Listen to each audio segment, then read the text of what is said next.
Karibu sana kwenye YouTube channel yetu ya Wauzaji. Leo tutajifunza jinsi ya kujiunga na eSIM. eSIM mimi huwa nafundisha taratibu ili uweze kuelewa, pia uweze kuwafundisha na watu wengine pia.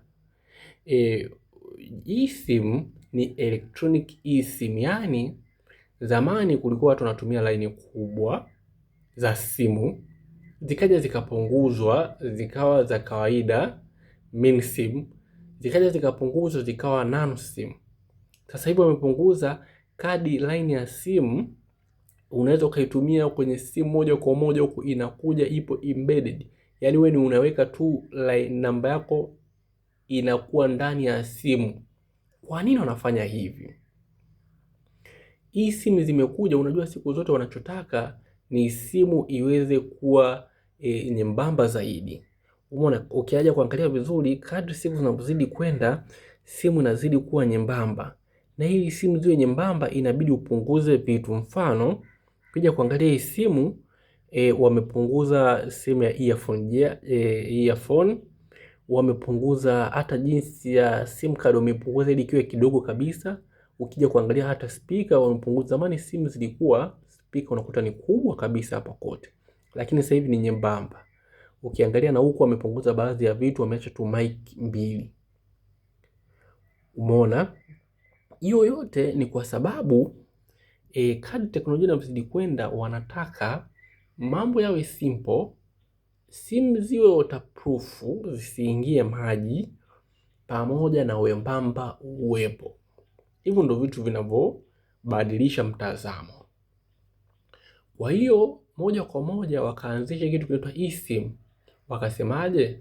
Kama hii hapa simu inakuja na tray, ili mtu aweke simu, aweke line yake ya simu iweze kusomwa ndani, kwa nini isije moja kwa moja kuna chip ya kusoma line iwe ndani ya simu, ili mtu akiweka tu, akiconnect namba yake akaiweka ndani ya simu isomeke kama eSIM na iweze kumuunganisha na mnara moja kwa moja. Unajua hii line, mfano kuweka line ya Tigo inakusaidia wewe kuwasiliana na mnara wa mawasiliano. Umeona? Kwa hiyo line haina umuhimu kama kile kinachosoma line kikiwa ndani ya simu, kisha wewe ukasajili kupitia Tigo, mfano namba yako ya Tigo, ukapewa kodi za kuweka hiki kinachosoma line ya simu ndani. Kwa hiki kitu ndani ya simu kitaweza kuwasiliana na mnara moja kwa moja, kwa kuwa wewe ni Tigo vile vile, kwa sababu taarifa zako za sim card ambazo zipo kwenye sim card zitakuwa zimewekwa humu ndani vile vile pasipo kutumia hii sim card. Kwa hiyo zitakuwa zimewekwa kielektroniki. Hapo nadhani umenielewa. Kwa akaja na option, wakaona basi hapa njia rahisi ni tunatumia eSIM iwe ndani, na huku ndo inapoelekea. Maana mwisho wa siku hata line hazitokuwepo tena, kwa sababu kwanza line inaongeza gharama ya uzalishaji. Hebu tafakari. Unakuta Vodacom wana print, yani wanachapisha sim card nyingi sana ambazo kwao ni gharama kiuendeshaji, wakati kwa eSIM huna haja ya kutengeneza sim card yoyote ile, yani line hauna haja, kwa sababu ukiprint tu karatasi, mtu anaweza kaskani ile karatasi, zile taarifa zote ambazo zingebidi zio kwenye line zinahamia kwenye simu moja kwa moja. Umeona? Hiyo njia inasaidia, pia inaepusha uongezekaji wa takataka. Umeona? Katika kutunza mazingira ya nchi kwa ujumla. Mfano zile kadi ikifa, hebu tafakari, kadi inakuja na kile kikadi kigumu, line inakuja na ile kikadi chake kigumu, inakuja na sim card. Umeona? Inakuja na sim card yake. Baada ya kushatumia vile vitu unavitupa. Ukishavitupa vile, kumbuka ni kama plastic. Umeona? Inaongeza uharibifu wa mazingira, lakini hii simu yenyewe haina hiyo kitu. Ukishajisajili utabaki tu labda na karatasi, hata karatasi yenyewe ikiwa haina msingi, lakini mwisho wa siku line yako inakuwa humu ndani. Sasa kwa simu za Samsung moja kwa moja, ukitaka ujue kama simu yako inatumia eSIM, unakuja unaingia kwenye setting ya simu. Umeona? Mimi naingia hapa.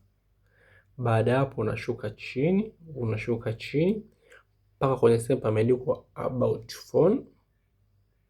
Hii hapa about phone. Unagusa about phone. Utaona ipo namna hii.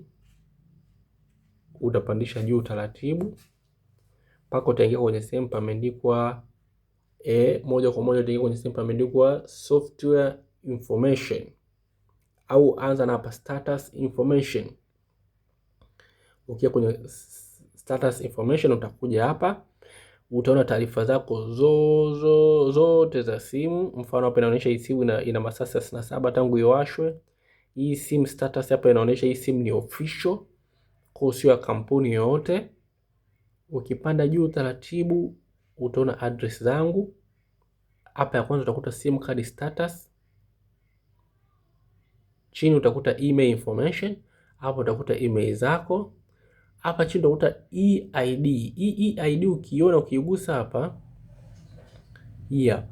hizi ni kodi zinazomaanisha kwamba simu yako inatumia moja kwa moja ina support eSIM. Ndio maana unaona EID. Umeona huu ni utambulisho wako wewe. Kwa kwenye mwisho wa siku utaitumia hii kwenye kuweka eSIM yako. Sasa hata kama mwisho wa siku hii kitu niweke sawa, ukishajua simu yako labda mfano inatumia eSIM, kitu kikubwa kilichobaki hapo moja kwa moja ni kwenda kwenye labda mfano Voda Shop au Tigo Shop. Ukishafika kwenye Voda Shop au Tigo Shop, moja kwa moja wenyewe watakupa karatasi, utajisajili pale, watakupa karatasi yenye eSIM. Baada ya kupa karatasi yenye eSIM, wewe utashusha chini. Baada ya hapo utakuja kwenye hii scan. Watakuelekeza pale. Utabonyeza scan. Ikishakuja itakuja hii QR code. Hii QR code ile karatasi walokupa utaiingiza hii, QR code utaiscan pale. Turudi nyuma, ukishaiskani kwa hapo moja kwa moja utaweza kuingiza eSIM yako kwenye simu yako hii. Umeona? Kwa utakuwa unatumia eSIM za mtandao ule. Ndio mfano umeenda kwenye Voda Shop au kwenye Yasi au kwenye Airtel au Halotel au labda chukulia hata TTCL. Moja kwa moja utakuwa umeingiza eSIM yako. Lakini kikubwa cha kwanza lazima ufike kwenye duka liwe la Tigo, liwe la Voda, liwe la TTCL, liwe la Halotel. Lazima ufike ili ukusajili. Baada ya hapo ndio uweze kutumia eSIM moja kwa moja. Karibu sana, usiache kusubscribe. Video kama hizo nyingine nyingi tayari zipo. Karibu sana.